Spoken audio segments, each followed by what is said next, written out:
يعني point of view قالت nothing. So I hope therapeutic will have something. Go ahead دكتورة رشا. Thank you.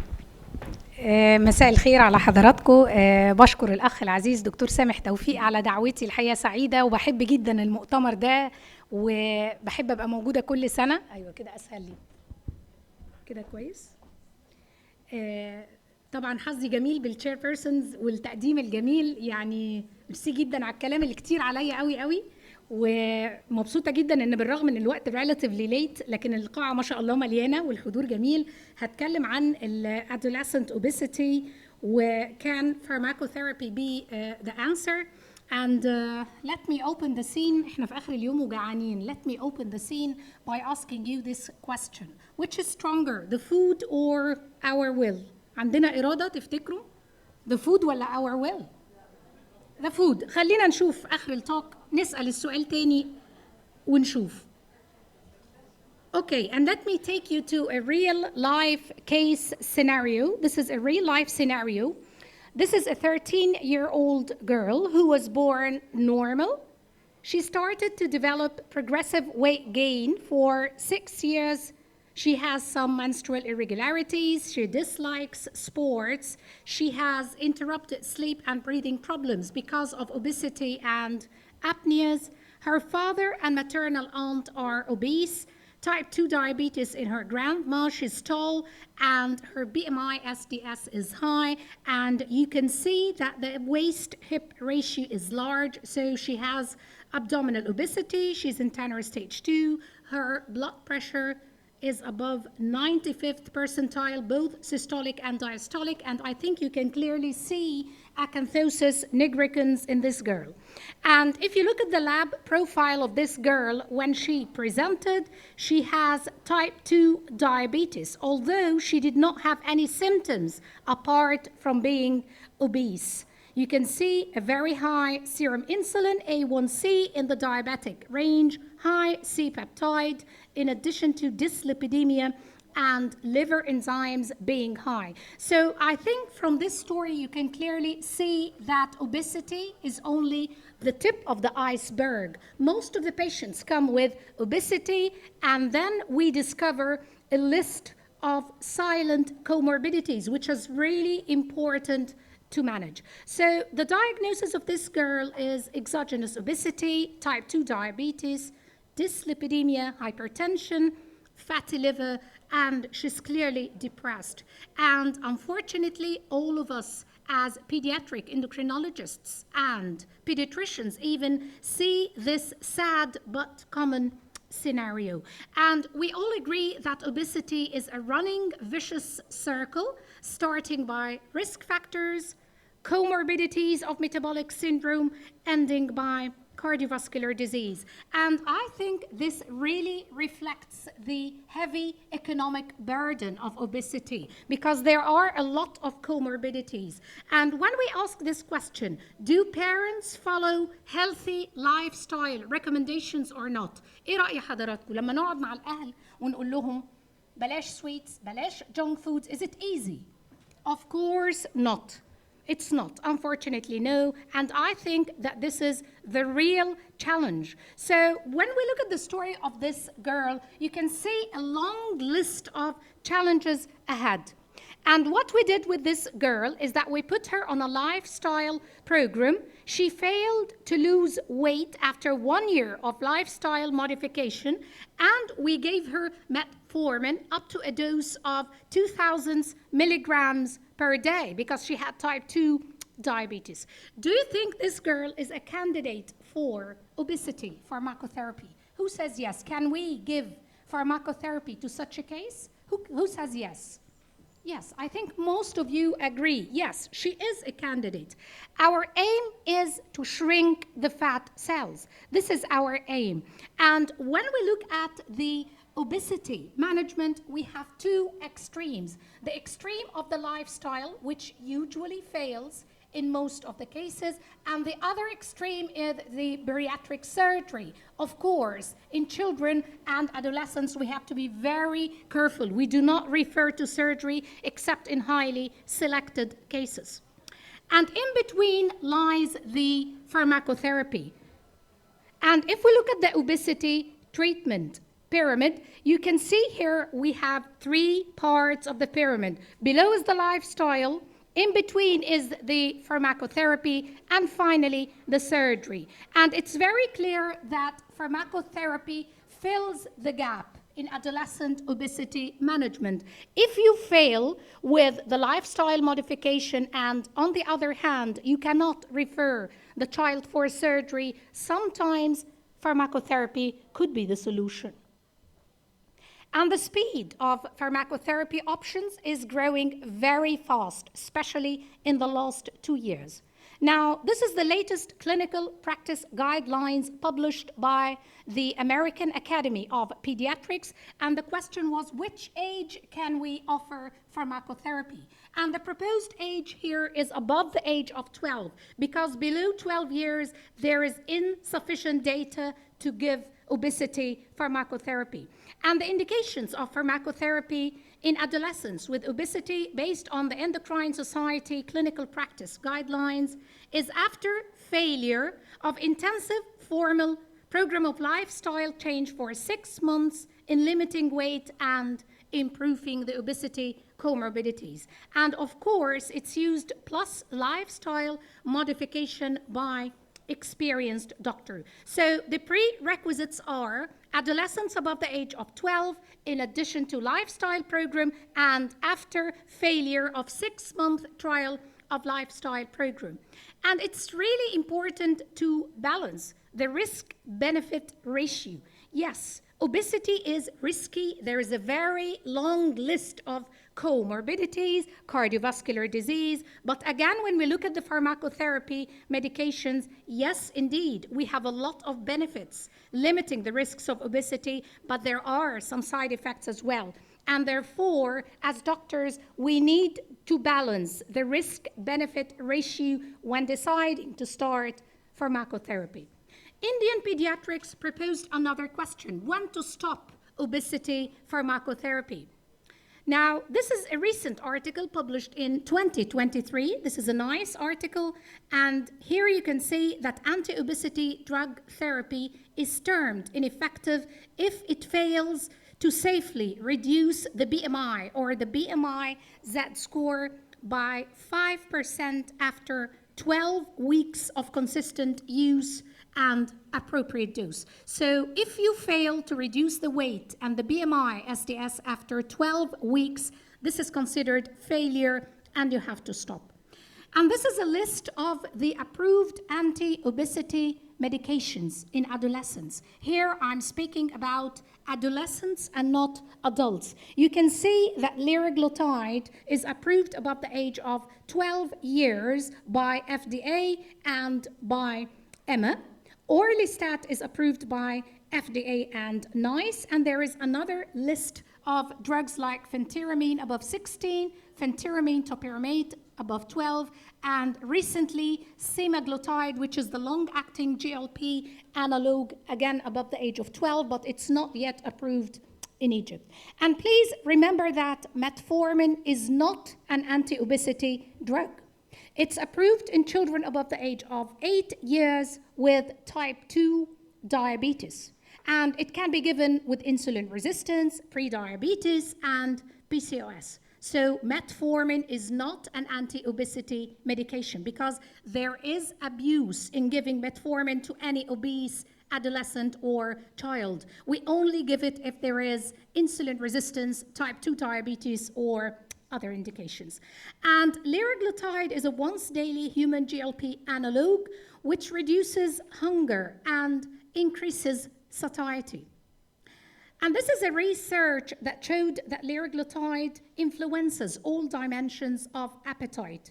It increases satiety and fullness. It decreases hunger and it decreases prospective food consumption. يعني ايه prospective food consumption؟ الناس الأوبيز بيبقوا thinking about the food all the time. أنا نفسي آكل كيك، أنا بفكر عايزة في آيس كريم، أنا بحب الشوكولات. So it suppresses the prospective food thinking، إن هم بيفكروا عايزين ياكلوا إيه طول الوقت. It has got a multifactorial effects on the at the brain. It decreases the food intake, increases satiety. It reduces the gastric emptying. It improves the beta cell function and insulin sensitivity and secretion. It reduces cardiovascular risk and decreases endogenous glucose production. And there is no harm of combining it with metformin and sometimes insulin. And now let me take you to this study called Scale Teens. This is a study published in the New England Journal of Medicine in 2020, and the aim was to evaluate efficacy and safety of liraglutide as adjunct to lifestyle therapy in adolescents with obesity. And this is the design of the study: adolescents from 12 to 18, insufficient weight loss on lifestyle modification, and you can see here randomization, and the study compared liraglutide with placebo,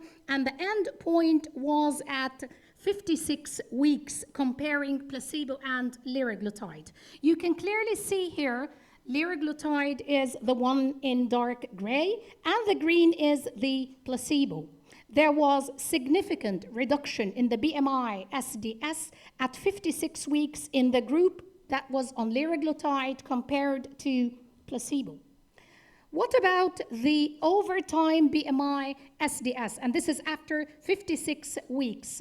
The rebound increase in the BMI SDS was higher with liraglutide than in placebo. And this is, in fact, a complaint by some of the patients.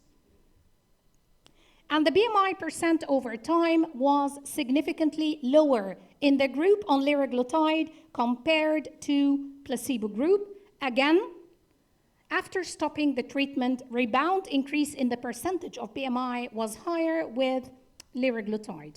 And this is the estimated 5% and 10% reduction in the BMI. More reduction was noted in the group on liraglutide compared to placebo. And there were no new safety signals reported on liraglutide. The conclusions here were liraglutide versus placebo led to significant reduction in the BMI SDS and greater improvement in BMI and weight in adolescents with obesity, and there were no new safety signals in liraglutide. And after this study, FDA approved liraglutide for obese adolescents starting from the age of 12 and older. Now, let me take you to this very recent study published this month, 10th September 2024, a study published in the New England Journal of Medicine testing liraglutide for children 6 and less than 12 years with obesity. And the conclusion here was, among children aged 6 to 12 with obesity, treatment with liraglutide 56-week plus lifestyle led to greater reduction in the BMI compared to placebo, and again, there were no side effects or safety signal. So could this be a step to future approval of liraglutide below the age of 12 years? Could be. We are waiting.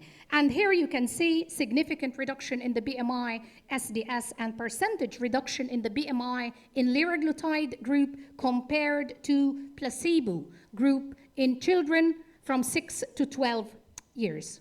And this is a study that compared weight loss. This is a meta-analysis, weight loss using different anti-obesity medications. Again, liraglutide had a higher probability of achieving weight loss compared to other drugs. Again, liraglutide has got beneficial effect in type 2 diabetes, significant reduction in the baseline A1C, fasting plasma glucose, and BMI Z-score. Again, another published study, liraglutide in children and adolescents with type 2 diabetes. In addition, plus or minus metformin and or basal insulin led to glycemic control at 52 weeks.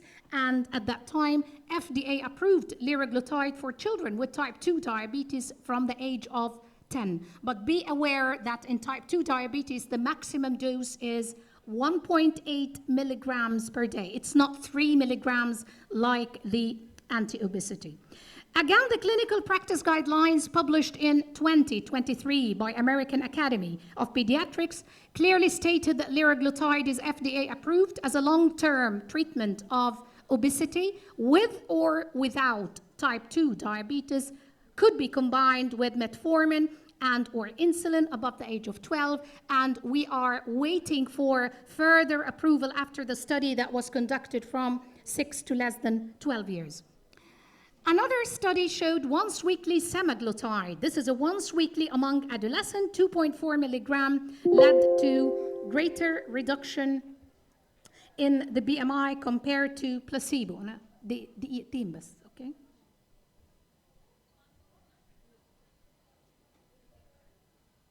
مش بيشتغل.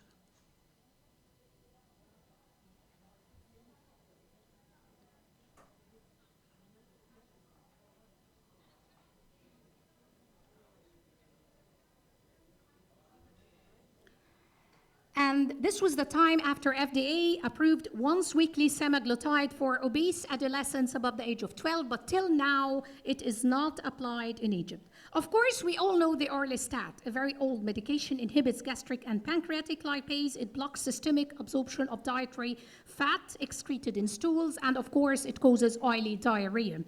This is a study that compared orlistat to other medication. Again, liraglutide was associated with highest odds of decreasing the BMI compared to other. A very recent medication published in 2024, exenatide. You can see here some clinical trials on exenatide, demonstrated efficacy in pediatric and adolescent obesity, and it's on the way here. It's under review. I think it will be approved soon in adolescents. It's a GLP-1 receptor agonist, FDA approved for type 2, and studied in Prader-Willi patients. And then we have the setmelanotide, melanocortin receptor 4 agonist, which restores normal appetite by acting on melanocortin receptor 4. And you can see here in the latest guidelines, 2023, setmelanotide is approved for children above the age of 6 with POMC deficiency and melanocortin receptor 4 effect. And finally, we have the leptin, given in children with leptin deficiency, again, another pharmacotherapy for obesity. So I think that obesity is sometimes preventable, and I said sometimes because it's not. Monogenic obesity is not always the case. Food is the most abused and anxiety drug. كل ما نزعل ناكل وكل ما نفرح ناكل وكل ما نعوز نتسلى ونخرج بناكل، ففعلا it's the most abused drug خصوصا في مصر. Exercise is the most underutilized antidepressant. My final thoughts are childhood and adolescent obesity is a growing global health problem. Proper use of novel anti-obesity modalities fills the gap. Liraglutide is a safe and effective option for obesity and type 2 diabetes, and the horizon of anti-obesity medication is expanding, and we have to use it very well and with caution to have a good cost-benefit ratio. بعد ما خلصنا بقى الكلام عن الأوبيسيتي هسألكم نفس السؤال اللي أنا ابتديت بيه تاني, which is stronger, the food or our will? أقنعتكم شوية ولا لسه برضو the food برضو؟ Okay, thank you very much.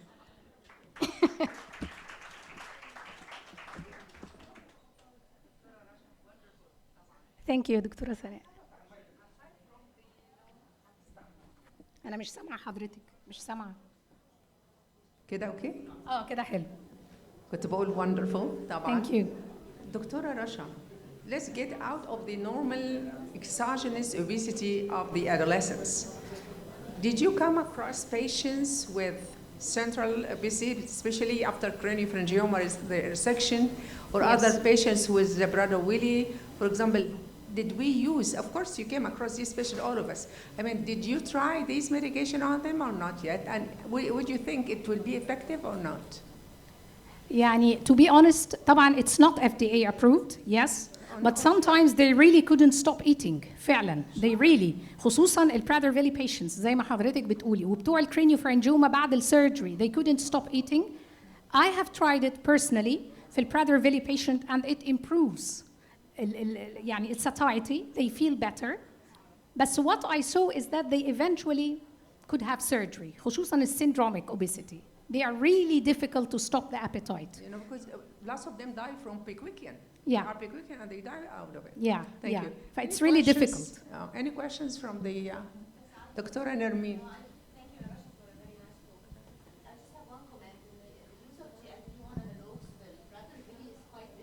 I can't hear you. Yes. I'm sorry.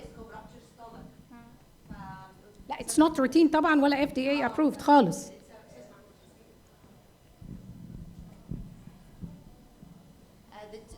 of GLP-1 analogs in Prader-Willi should not be actually It's not routine. taken as a practice لأنه there is a definite risk for rupture stomach في العيانين دول. People tend to discourage the practice except لو under research يعني لازم selected cases وunder طبعا supervision. وهو أكتر حاجة الإكزيناتايد، أكتر حاجة فيها trials في البرادرفيلي الإكزيناتايد مش الجي ال بي 1. برادرفيلي؟ Yeah. Yeah. Yeah. Yeah. Thank you. Wonderful. Thank you very much. Any questions, Doctor? We have another session than this. This is it, right? Yes, that's it. Okay, thank you very much. It's wonderful, Dr. Samah and Dr. Rasha. حقيقي يعني روعة. And we'll go for the next session, please.